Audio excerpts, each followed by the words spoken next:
আল্লাহ রাব্বুল আলামিন মুসলমানদেরকে নিয়ম বলে দিলেন, ঘরে ঢুকতে হবে। আপনার ভাইয়ের বাড়িতে যাবেন, বোনের বাড়িতে যাবেন, আপনার খালার বাড়িতে যাবেন, মামুর বাড়িতে যাবেন, আপনার বন্ধুর বাড়িতে যাবেন, কোনো বাধা নিষেধ নাই। কিন্তু তার ঘরে ঢুকার জন্য একটা আদব, একটা সিস্টেম আমার আল্লাহ পাক চালু করে দিয়েছে। আপনি ইচ্ছা করলেই কারো ঘরে ঢুকতে পারবেন না। আপনি যদি ঢুকতে হয় আগে অনুমতি নিতে হবে। কি নিতে হবে?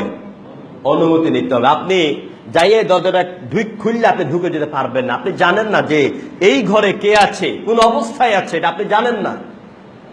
আল্লাহ রাব্বুল আলামিন ঘরে প্রবেশের নিয়ম বলে দিচ্ছেন।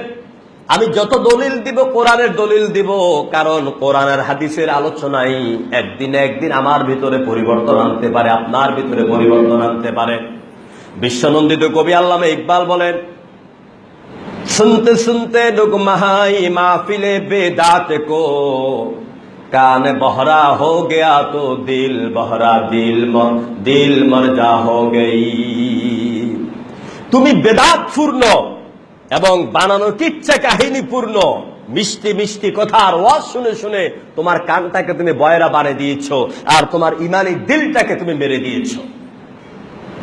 এজন্য আপনাকে, আপনার সামনে হক কথা ওই ব্যক্তি বলবে না যে ব্যক্তি আপনার থেকে কোনো স্বার্থ হাসিল করতে চায়। যারা চাটুকার আলেম, যারা ধনীর থেকে সম্পদ পেতে চায়, রাষ্ট্রীয় ক্ষমতা থেকে যারা সুবিধা ভোগ করতে চায়, এরা জাতির সামনে কোরআন থেকে হক কথাগুলি বলে না। প্রিয় ভাইরা, এই দুনিয়াই আমার শেষ জীবন নয়, এই পৃথিবী আমার শেষ পৃথিবী নয়। এটা হচ্ছে একটা রঙিন চশমা। আল্লাহ পাক রঙিন চশমা দিয়ে আমাকে দুনিয়াতে পাঠিয়েছেন। একদিন আমার এই চশমার আবরণ সরে যাবে, আর আমার সমস্ত কৃতকর্মগুলির জন্য আল্লাহর দরবারে ল্যাংটা হয়ে দাঁড়িয়ে জবাবদেহি করতে হবে। আমার বন্ধুগণ, আল্লাহ রাব্বুল আলামিন কোরআনের সব বিধান দিলেন ঘরে ঢুকবা কেমনে শুনো। ইয়া আইয়ুহাল্লাযীনা আমানু লা তাদখুলু বুয়ুতান গায়রা বুয়ুতিকুম হাত্তা তাস্তানিসু ওয়া তুসাল্লিমু আলা আহলিহা। আল্লাহ তাআলা বলেন, হে ঈমানদার সম্প্রদায়, তোমরা কোন ঘরে প্রবেশ করবে না, তোমাদের ঘর ব্যতীত অন্য কোন ঘরে প্রবেশ করবে না।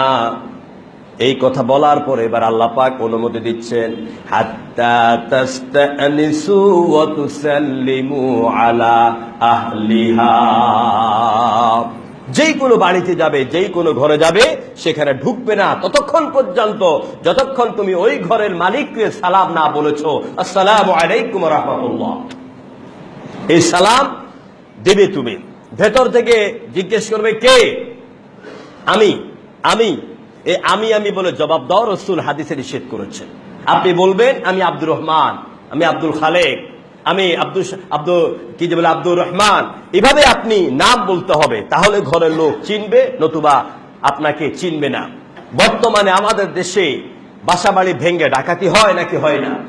আমি অমুকের বন্ধু, আমি, বাস ফট করে আপনি দরজা খুলে দিলেন, আপনার ঘরের ভিতরে সন্ত্রাসী ঢুকে গেল, আপনার ঘরের ভিতরে ডাকাতি হয়ে গেল। এই জন্য দেখেন ইসলাম কত আধুনিক। ১৫০০ বছর আগেই বলেছে, কলিং বেল টিপ দিল, কলিং বেল টিপ দেওয়ার পরে যখন বলল কে, আপনি বলবেন আসসালামু আলাইকুম। কলিং বেল সালামের কাজ করে না। কলিং বেল দিয়ে জাগ্রত করলেন, কলিং বেল বাজায় বলবেন আসসালামু আলাইকুম। কে বলছেন? আমি উমুক। বাস, যদি পরিচিত ব্যক্তি হন ঘরে ঢুকতে দিবে। আর যদি তিনি সালামের জবাব না দেন, তাহলে আপনি ঘরে ঢুকতে পারবেন না।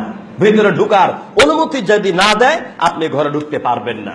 এখন আপনি বলবেন, আমি এত দূর থেকে এলাম, আমি এত বড় লোক মানুষ, এত ধনী মানুষ, ওর বাড়িতে গেলাম, আমাকে ঢুকতে দিল না। এটা হইল নাকি? মনে কষ্ট পাওয়ার আছে নাকি নাই? জোরে কথা বলেন, আছে নাকি নাই? আল্লাহ রাব্বুল আলামিন বলেন, ফাইন লাম তাজিদু ফিহা আহাদুন ফালা তাদখুলুহা হাত্তা ইউযানা লাকুম ওয়া ইন ক্বিলা লাকুম ইরজিউ ফারজিউ হুয়া আযকা লাকুম। আল্লাহ পাক বলেন, তুমি যত দূর থেকে যাও ওই ঘরের ওই বাড়ির মালিকের সালাম দিবে, ঘরের ভিতরে ঢুকার জন্য তুমি অনুমতি প্রার্থনা করবে। ফাইন লাম তাজিদু ফিহা, যদি ওই বাড়িতে তুমি অনুমতি না পাও, ঢুকার অনুমতি না দেয়, সালামের জবাব না দেয়, তাহলে তুমি ওই বাড়ি থেকে প্রত্যাবর্তন করো, ফিরে আসো। কে বলতেছেন? তুমি জোর করে ওই বাড়িতে ঢুকার তোমার অনুমতি নাই। তাই ইসলামের এই বিধান আজকে কি আমাদের সমাজে আছে? কথা বলেন না ভাই, জোরে আছে? আজকে আমাদের সমাজে কোরআন চর্চা নেই বলে কোরআনে অনুসরণ নেই, আর কোরআনে অনুসরণ নেই বলেই আজকে আমরা পাশ্চাত্যের গোলামে পরিণত হয়েছি। আজকে আমরা বিদেশ থেকে ভিখারির মতন হাওলাত করে কালচার সংগ্রহ করে আমরা আমাদের জীবনকে পরিচালনা করছি।